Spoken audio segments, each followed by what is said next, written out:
रोज रोज दाल चावल खाकर अगर आप थक गए हैं तो आज मेरे कहने पर इस तरह से इस रेसिपी को बनाकर देखिएगा। रसम प्रीमिक्स का पाउडर आज हम बनाएंगे। अगर आप एक रसम लवर है, आपको रसम खाना बहुत पसंद है, या फिर आपको टमाटर रसम खाना पसंद है, या फिर रसम वड़ा खाना पसंद है, किसी में भी इस पाउडर को मिक्स करके बना लीजिए। झटपट से बनके तैयार हो जाएगी। बस 1 मिनट लगेगा आपको। सिर्फ गर्म पानी में इस पाउडर को मिक्स कर देना है और कुछ नहीं करना है।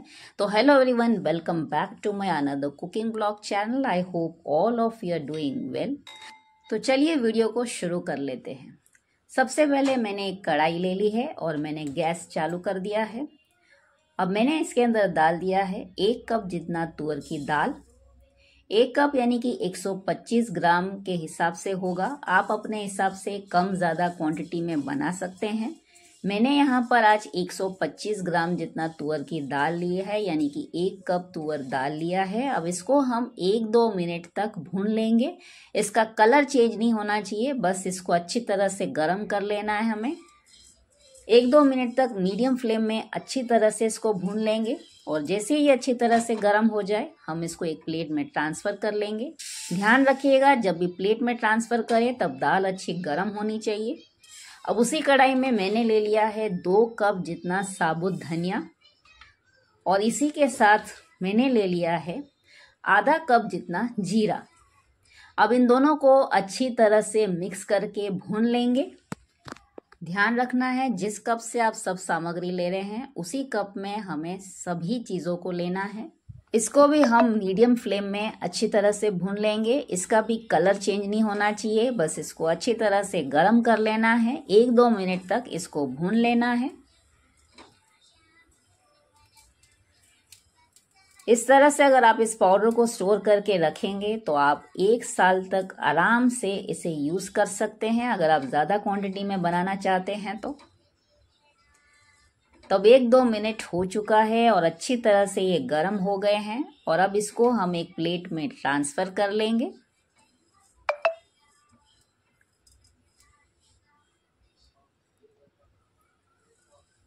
और फिर उसी कढ़ाई में अब मैं ले लूँगी 1 लेमन साइज इमली। इमली को अच्छी तरह से निकाल लेना है। इसके अंदर जितने भी जो भी तार जैसे होते हैं इसको निकाल के अच्छी तरह से साफ करके इस तरह से इस कढ़ाई में डाल के इसको भी थोड़ी देर तक भून लेना है, जब तक कि इसका गीलापन थोड़ा ना निकल जाए।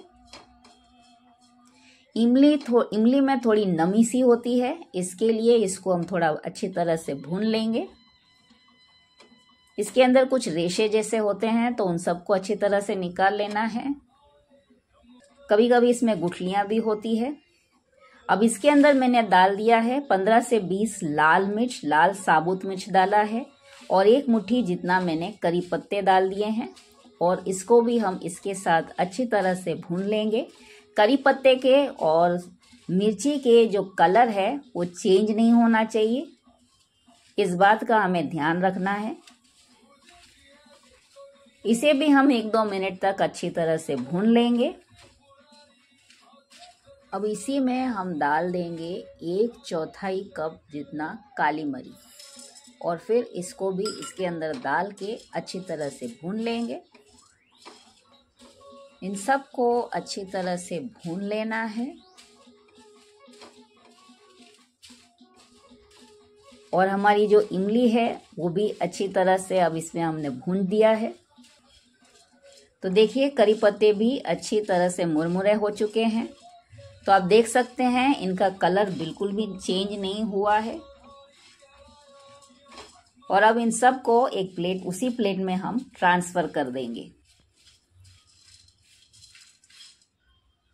तो अब इसको भी हम इस प्लेट में ट्रांसफ़र कर देंगे। अब इसके अंदर मैं डाल दूंगी इस तरह के 3 साबुत जो है हम लहसुन की कलियां ले लेंगे और लहसुन की कलियों को पहले तो मिक्सर में क्रश कर लेना है। अध कचरा जितना क्रश कर लेना है, पूरी तरह से इसको मैश नहीं करना है, पूरी तरह से इसको क्रश नहीं करना है। अध कचरा जितना क्रश करके इसको हम इस कढ़ाई में डाल के थोड़ी देर तक इसको भून लेंगे, जब तक कि लहसुन का कच्चापन ना चला जाए तब तक इसको भून लेना है। थोड़े नीचे से कढ़ाई में चिपकेंगे ज़रूर, पर इस बात से आपको डरना नहीं है। इसको फिर भी अच्छी तरह से भूनते रहना है और बाद में इन सबको अच्छी तरह से निकाल लेना है कढ़ाई में से। तो जब तक कि इसका कच्चापन ना चला जाए तब तक इसको हमने अच्छी तरह से भून लिया है। अब इसको हम अलग सा एक प्लेट में ट्रांसफ़र कर लेंगे और इसे एक साइड में रख देंगे। तो अब जो कढ़ाई में जितना भी चिपका हुआ था उन सबको अच्छी तरह से निकाल लेना है। देखिए इस तरह से मैंने अच्छी तरह से सबको भून लिया है। अब इसे हम रख देते एक साइड में। अब जो हमने पहले से भून के रखे थे मसालों को, उसके अंदर हम कुछ और मसाले डाल देंगे। तो इसके अंदर मैं डाल दूंगी 1 चम्मच जितना नमक और 1.5 चम्मच हल्दी पाउडर डालेंगे। हल्दी पाउडर डालने से इसको हम ज़्यादा समय तक स्टोर करके रख सकते हैं। साथ ही मैंने डाल दिया है 1 चम्मच हींग। अब इन सबको अच्छी तरह से मिक्स करके इसको हम मिक्सर ग्राइंडर, बड़ा जो जार होता है मिक्सर का, उसके अंदर डाल के पीस लेंगे, क्योंकि क्वांटिटी ज़्यादा है। अगर आप कम क्वांटिटी में बना रहे हैं तो आप छोटे जार में भी पीस सकते हैं। इसे हम पूरी तरह से नहीं पीसेंगे, पल्स मोड में रख के इसको पीस लेना है, तभी ये थोड़े अध कचरे जैसे पीसेंगे। पूरी तरह से आप इसको एकदम पाउडर बनाएंगे तो रसम जो है वो हमारा एकदम दाल जैसा बन जाएगा। अब इसके अंदर जो हमने लहसुन भून के रखे थे उसको भी हम मिक्स कर लेंगे और फिर इसको पल्स मोड में 2 बार डाल के पीस लेंगे। तो आप देख सकते हैं ये सब अच्छी तरह से मैंने पीस लिया है। इस तरह से पीसना है हमें, थोड़ा सा अंदर अध कचरा जितना होना चाहिए, तभी जो है रसम हमारे बहुत ही टेस्टी बनेंगे। देखिए इस तरह से। तो अब इसको हम रख देते हैं एक प्लेट के अंदर, पूरी तरह से ट्रांसफर कर देते हैं इसको।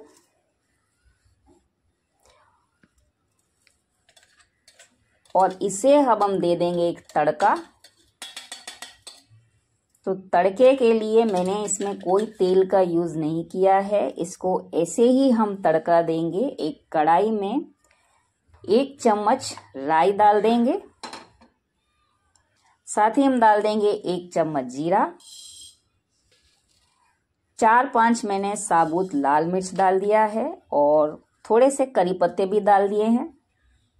अब अच्छी तरह से भून लेना है जब तक कि जो राई जो है वो चटकने ना लगे और जो करी पत्ते हैं वो भी अच्छी तरह से मुरमुरे ना हो जाए, तब तक हमें इसे भून लेना है। आप देख सकते हैं इसके अंदर मैंने 1% जितना ऑयल भी यूज़ नहीं किया है। बिना ऑयल के आज हम इस रसम की रेसिपी को बनाएंगे और जो रसम का पाउडर है वो भी हम बिना ऑयल के ही बनाएंगे।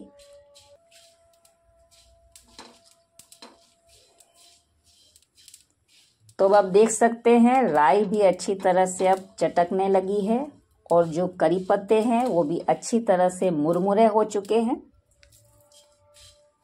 और अब हम गैस का फ्लेम बंद कर देंगे और इसको हम इस प्लेट में ट्रांसफ़र कर देंगे और इसको अच्छी तरह से हम पूरी तरह से मिक्स कर लेंगे। सब जगह मिक्स हो जाए इस तरह से हमें मिक्स कर लेना है और इसको अच्छा ठंडा होने के लिए रख देना है,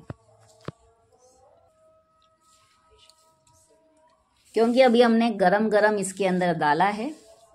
तो इसको पूरी तरह से ठंडा करके रख देना है और जब ये ठंडा हो जाए तब इसको हम एक कांच की बोतल में ट्रांसफ़र कर देंगे। कांच की बोतल अच्छा साफ सुथरा और सूखा होना चाहिए, थोड़ा भी गीलापन नहीं होना चाहिए। देखिए इस तरह से मैंने एक कांच की बोतल में ट्रांसफ़र कर लिया है। मैंने सिर्फ आपको दिखाने के लिए एक छोटे से बोतल में ट्रांसफ़र किया है।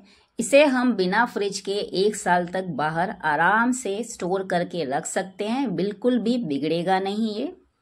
अब एक बाउल ले लेंगे और उसके अंदर हम इस जो प्रीमिक्स तैयार किया है हमने रसम का, उसको 3 चम्मच जितना डाल देंगे और उसी के अंदर हम डाल देंगे खौलता हुआ गर्म पानी और फिर इसको तुरंत ढक देंगे।